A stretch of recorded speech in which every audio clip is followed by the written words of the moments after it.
Hello friends, नमस्कार दोस्तों। Knowledge for life group में आपका हार्दिक स्वागत है। वेलकम। तो दोस्तों, प्रीवियस काफ़ी सारे वीडियोस में हम जो एक गवर्नमेंट कर्मचारी को सैलरी मिलती है उस वेतन से संबंधित हमने काफ़ी वीडियो बनाए हैं और चैनल में इसी तरह के वीडियो बनाते जा रहे हैं और बनाते जाएंगे। ठीक है, तो यह वेतन का जो वीडियो है इसको हम बहुत अच्छे से समझने का प्रयास कर रहे हैं।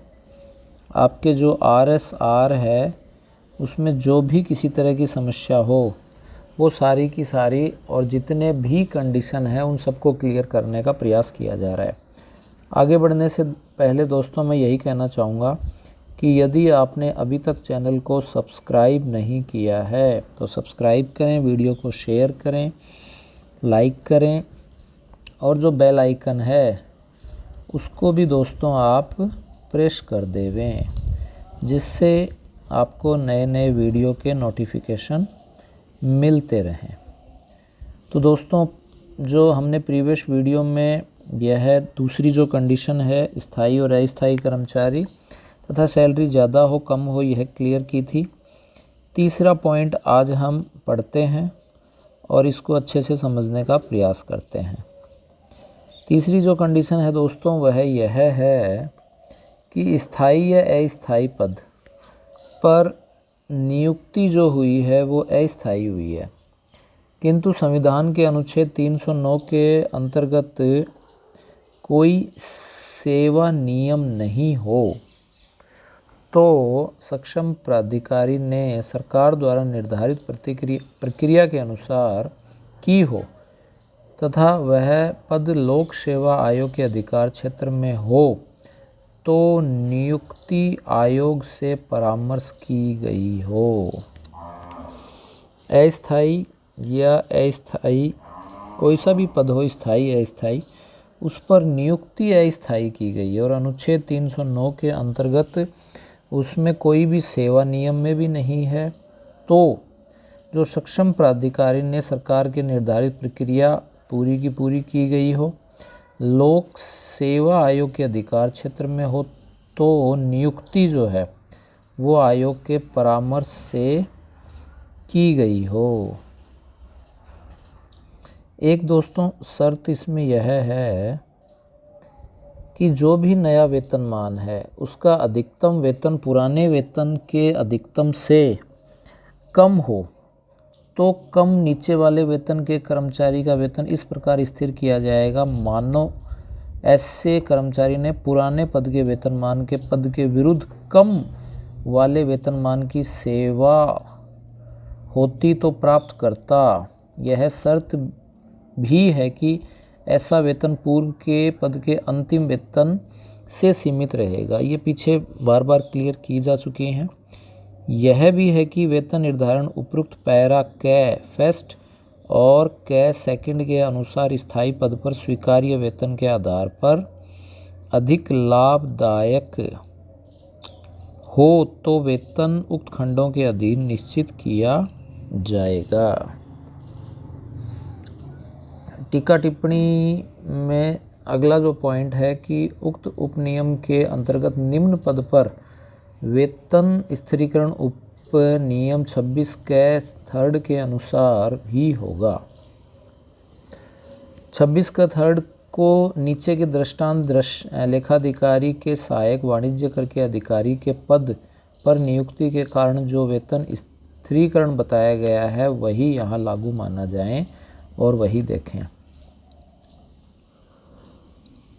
एक स्थायी और अस्थायी पद पर अस्थायी नियुक्ति, किंतु ऐसी नियुक्ति पदों की समाप्ति के कारण अतिरिक्त सरप्लस घोषित किए व्यक्तियों को अंतर्लीन करने की प्रक्रिया के कारण की गई हो तथा समाप्त किए गए पद पर प्राप्त वेतन अनुच्छेद कै ख फर्स्ट सेकंड थर्ड में वर्णित का हो।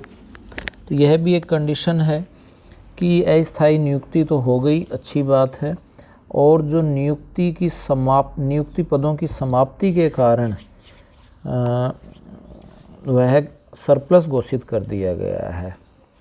पहले थी स्थायी नियुक्ति या अस्थायी, फिर वो पद ही समाप्त कर दिया और वहाँ वो सरप्लस हो गया। तो व्यक्तियों को अंतर्लीन करने की प्रक्रिया के कारण की गई समाप्त किए गए पद पर प्राप्त वेतन उपयुक्त अनुच्छेद के अंतर्गत वर्णित होगा।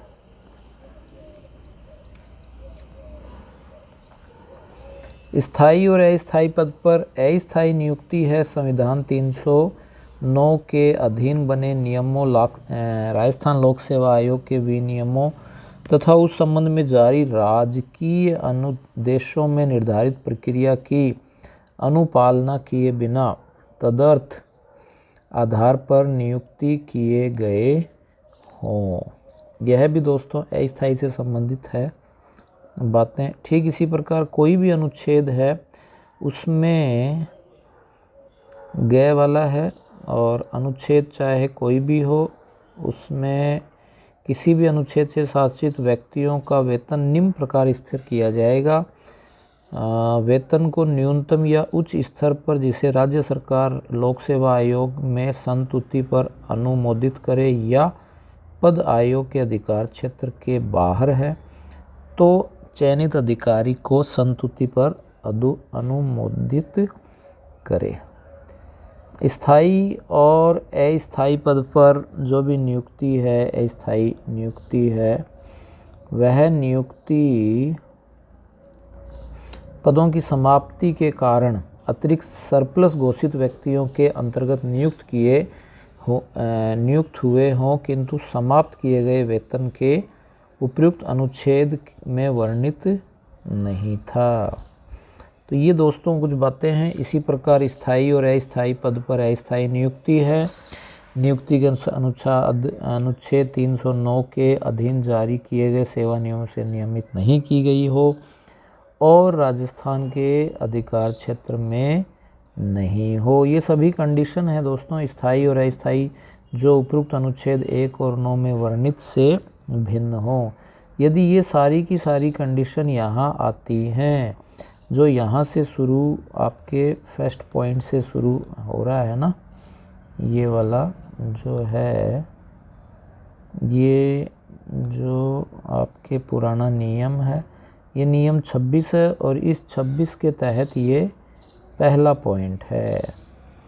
फिर उसके बाद में दोस्तों यह 26 वाला ही चल रहा है जिसमें यह पहले पॉइंट में काफ़ी सारे पॉइंट हैं, और फिर उसके बाद में यह दूसरा पॉइंट, और यहाँ ये ख के अंदर अलग अलग पॉइंट माने गए हैं जिसमें कुछ पद पर सीधी 2 माह में, और फिर ये जो आपके नया कर्मचारी है इसको वेतन दिया जाए या न दिया जाए।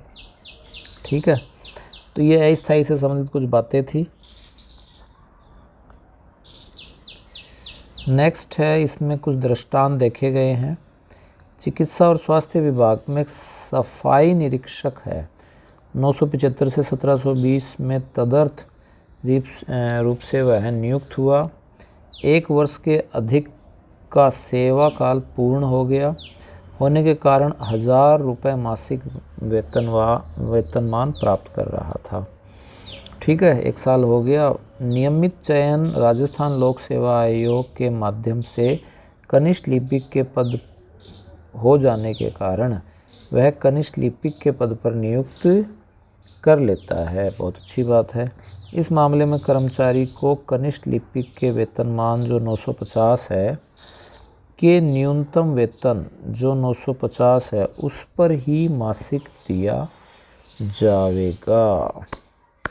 तो पहले 1000 मिल रहे थे लेकिन अब डाउन हो गए, और डाउन होने पर उसको दोस्तों 950 रुपये दिया जाएगा।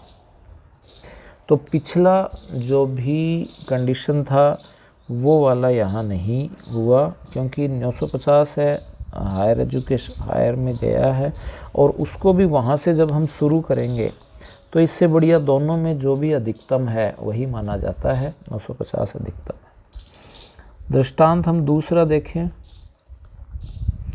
राजस्थान में भूजल विकास के लिए भूजल विभाग को 50 वैज्ञानिकों की तुरंत आवश्यकता है।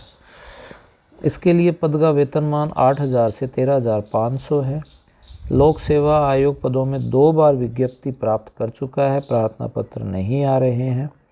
भूजल विभाग वित्त विभाग की सहमति से आरपीएससी अपने अभ्यावेदन में उल्लेख करता है कि जल वैज्ञानिकों को वेतनमान 2,200 से 4,000 में 5 वेतन वृद्धियों तक समान तक अधिक वेतन देने की सिफारिश आयोग तक कर सकता है। विज्ञापन में इस प्रकार का भी उल्लेख है कि अधिकृत करने पर लोक सेवा आयोग में वह न्यूनतम से अधिक देने की सिफारिश कर सकता है। लोक सेवा आयोग के पद में न्यूनतम वेतन से अधिक, तो यह एक अलग दृष्टांत है। इसका वेतन इतना है, जल वैज्ञानिकों में 5 वृद्धि तक समान वेतन यह सिफारिश किया जाता है। ठीक इसी प्रकार कुछ उपनियम हैं। मूल वेतन, स्थापना वेतन, अस्थायी वेतन तथा इनमें विशेष वेतन सम्मिलित नहीं होगा। ठीक है दोस्तों। नेक्स्ट है, जब नए पद पर नियुक्त सरकारी कर्मचारी की प्रार्थना पर नियम 20 के या पेंशन नियम 38 के अंतर्गत दी जाती है तो उस समय वेतनमान का अधिकतम पुराने पद के वेतनमान जब नए पद पर नियुक्ति सरकारी कर्मचारी की प्रार्थना पर नियम 20 के या पेंशन नियम 38 के अंतर्गत दी जाती है, ठीक है, तो वेतनमान का अधिकतम पुराने पद के वेतनमान से कम है। तो वेतनमान का अधिकतम जो भी है वह पुराने पद के वेतनमान से कम है, तो उस समय वेतनमान का अधिकतम वेतन प्रारंभिक वेतन के रूप में प्रारंभ करेगा। तो उस समय वेतनमान का जो भी अधिकतम वेतन है वो प्रारंभिक वेतन के रूप में प्राप्त कर लेगा। ये पीछे अभी क्लियर किया था। शिक्षा विभाग का एक कार्यालय अधीक्षक है, 1640-2900 में 2,750 रुपये प्राप्त कर रहा था और विशेष चयन प्रक्रिया में पर्यटन अधिकारी के पद पर नियुक्ति के लिए सहमति लेकर नियुक्त कर लेता है। वेतनमान उसका 1400 से 2600 है। इस मामले में कार्यालय अधीक्षक के पर्यटन अधिकारी के पद 2600 मासिक वेतन उसको प्राप्त हो जाएगा। तो 2750 मिल रहा था, लेकिन अब उसको वहाँ जब वो 2750 रुपये प्राप्त कर रहा था तो यहाँ मैक्सिमम 2600 है। तो अब जब वह पर्यटन अधिकारी के पद पर आया है तो उसको 2650 रुपये मिल जाएगा। तो नेक्स्ट दोस्तों पेज नंबर 58 और 59 और 60, 61 से लेकर ये 68 तक पेज हैं। इनको हम नेक्स्ट वीडियो में समझने का प्रयास करेंगे। तो आई होप दोस्तों ये आपको वीडियो अच्छा लगा होगा। यदि अच्छा लगा है तो चैनल को सब्सक्राइब करें, शेयर करें, लाइक करें, बेल आइकन प्रेस करें। इसी तरह से नए नए आपको वीडियोज़ के नोटिफिकेशन आते रहेंगे। तब तक स्वस्थ रहिए, मस्त रहिए। Thanks for watching.